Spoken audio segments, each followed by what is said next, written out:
繼續都係2025年嘅爆 MC 啦，咁我哋有第28條啦，就關於我哋 Ancestor 啦，即係我哋 Evolution 嗰一課啦。咁呢個題目其實唔係一條好難嘅題目啦，因為當年嘅答啱嘅同學仔有90%啦，咁所以你見到其實10個入面有9個都答啱，咁即係呢個題目就唔係一條好難嘅題目。但係我哋都講一講啦，咁呢個題目其實點樣去做咧？其實好簡單嘅啫，你逐個逐個去睇，慢慢睇就一定睇到噶啦。咁一條題目其實好簡單，就係 base on 咧你提供嘅資訊啦，呢啲 DNA fingerprint 嘅嘢啦。咁啊，佢再問你個 evolutionary tree 邊一個係正確咁樣表達呢個 phylogenetic relationship，即係以下嘅邊一個演化樹可以正確咁樣表達到上圖顯示嘅一啲親緣關係咧？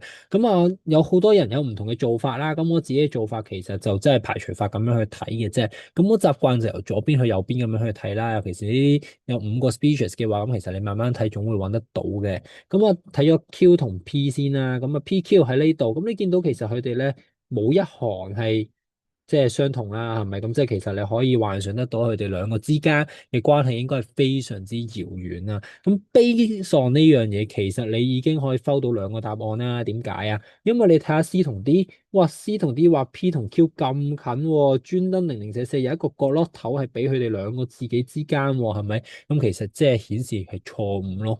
因為你見到其實我哋上圖話俾我哋聽，P 同 Q 其實係冇一個係相同嘅喎，咁所以理論上佢哋之間嘅關係係好遙遠啦。因為你見到我 Q 同 R 啊都有相同啊，P 同我哋嘅 S 啊都有相同啊嘛，係咪？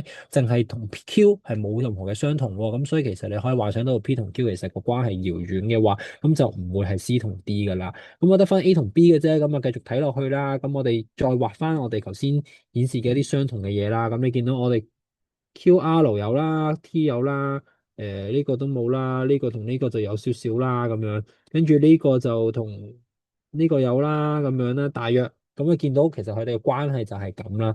咁所以根據我哋頭先 highlight 嘅嘢，咁其實睇翻 A 同 B，你覺得邊一個最相似啊？望落去，咁啊理論上應該係我哋嘅 A 啦。點解？因為你可以見到我哋黃色嘅部分啦，其實 P 同 S 係有啦，咁所以 P 同 S 近啲喎，係喎。跟住你可以見到 QRT 都係分別有呢樣嘢喎，而 QT 係分別自己各自有其他嘢喎。咁所以你可以幻想得到 QRT 應該係一個 group，咁入面呢一個 group 入面都有分親近關係噶嘛。咁啊理論上呢一個 group 入面個 Q 同 T 又會近啲啦，因為有下面呢一個相同啊嘛。咦？咁其實 A 咪顯示晒所有嘅關係咯。咁所以 A 就會係一個答案啦。咁 B 就唔係一個答案啦。因為你見到 B 嘅話，即係話俾我哋聽，其實佢哋大家都係遠啦，係咪？咁所以其實都唔合理啦，因為其實相對嚟講 A 就會係一個正確嘅答案，咁所以個答案就只會係 A 啦。咁我頭先都講過啦，呢一年其實28條其實有90%嘅同學仔答啱啦，咁所以個題目其實就唔係一條好難嘅題目啦。咁啊，但係都喺度輕輕咁同一同學講過一啲 concept 嘅嘢啦。咁其實 evolutionary tree 演化樹考過好多次㗎啦。咁其實我覺得考 MC 嘅話就絕對唔係一個好難嘅題目啦，因為考 MC 嘅話其實你都係慢慢做去摳晒啲答案，咁其實剩低嘅答案就係最正確嘅答案啦，係咪？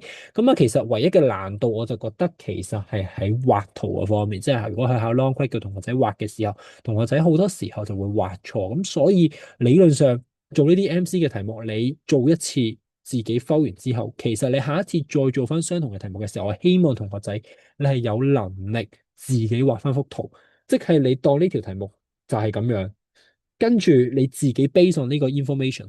去畫翻一幅圖去考下自己，究竟自己明唔明背後嘅 concept？如果你畫出嚟嘅圖同 A 嘅答案一模一樣，咁恭喜你，你真係明呢個 concept。如果你畫出嚟係有啲 deviation 嘅話，咁其實理論上你可能未必完全明晒呢個 concept，而你識做呢條 MC，因為你識得排除法嘅啫。